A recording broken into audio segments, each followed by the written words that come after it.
J'aimerais bien qu'on résume ce qui s'est passé lundi. Avec des choses plus sérieuses. C'était le troisième tour. Là, il commence à avoir des points, un peu plus de tension dans les séries, Pascal. On a eu, on les voit, les têtes de série, Charlie Martin, Marc Lacomar. On est rentré dans le dur de cette épreuve avec encore beaucoup de nationalités différentes. Et dans cette série 4, c'est Ethan Ewing, l'Australien, qui s'impose avec ce surf léché sur le rail. Regardez, prise de risque maximum, la planche qui vole sous ses pieds et un 6,57 pour ce jeune Australien. On enchaîne avec la série 5. Là, c'est un Américain qui prend le meilleur sur ses trois autres adversaires. Griffin Colapinto. On le voit, il part de loin, petit float. Et là, il commence à vraiment enchaîner. Regardez, blowtail, parfaitement maîtrisé. Et ensuite, il enchaîne avec des virages de toute beauté jusque dans l'inside. Avec cette petite chute, mais l'essentiel de la note est marqué 6,77. Un Brésilien, un Sud-Africain, un surfeur de la Barbade et un Américain. Et c'est le Sud-Africain Dylan Lightfoot qui n'aura pas eu le pied léger sur cette vague. Regardez les belles projections d'eau. Et il s'impose, Dylan Lightfoot, dans cette série 6 avec un 6,23.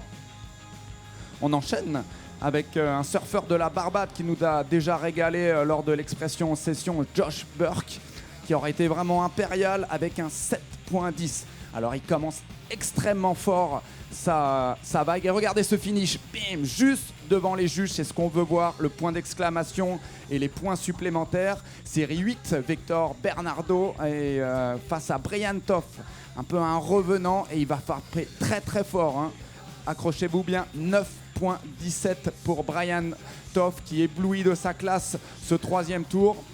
Franchement, il se positionne comme un favori à l'issue de ce troisième tour.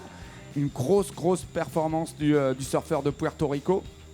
Après, on va retrouver à la baguette un surfeur brésilien, Rafael Teixeira, de dos à la vague, lui aussi puissant, très précis. Regardez comme il fait parler la poudre en poussant à chaque fois sur le tail de sa planche. Le point rageur pour un 8,67, ça va être une des meilleures notes de la compétition également.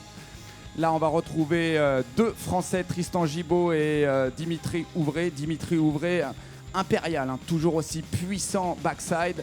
Regardez la verticalité, le surfeur de Saint-Barth qui s'impose grâce à ce surf précis et très engagé.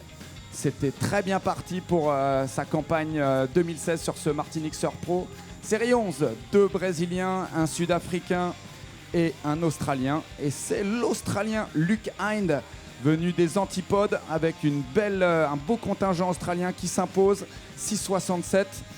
Les Australiens sont bien présents en Martinique. Un Français, Adrien Toyon, mais malheureusement, c'est le Péruvien, un peu l'outsider de cette série qui s'impose. Lucas Messinas avec ce 6,90. Très peu de manœuvres, mais de la qualité. Série 13. Alors là, on retrouve le petit frère de Joshua, Seth. Il y a toujours un monisme qui en cache un autre. Bel enchaînement. Et avec ces deux manœuvres, il obtient un 7,50. C'est vous dire l'engagement. Après, on se fait un petit cocorico dans cette série 14 avec Vincent Duvignac, le surfeur de Mimizan, toujours aussi élégant et précis, même s'il vient en free surfer, un compétiteur, il fait des dégâts. Et en série 15, là on retrouve l'Hawaïen Kieran Gibor, 6,33, de la puissance, de la maîtrise. Il va aller lui aussi finir fort à quelques centimètres des cailloux. Et on finit ce troisième tour et cette série de 16 avec la victoire de Kaito Kino avec un 7,37. Vous voyez, encore un Hawaïen. C'est l'un des contingents les plus importants sur ce Martinique Surf Pro. C'est dire combien cette vague de basse pointe fait envie tout autour du monde. Vraiment des très belles conditions pour ce troisième tour. Et je pense qu'on pourra s'attendre à des conditions similaires ce week-end.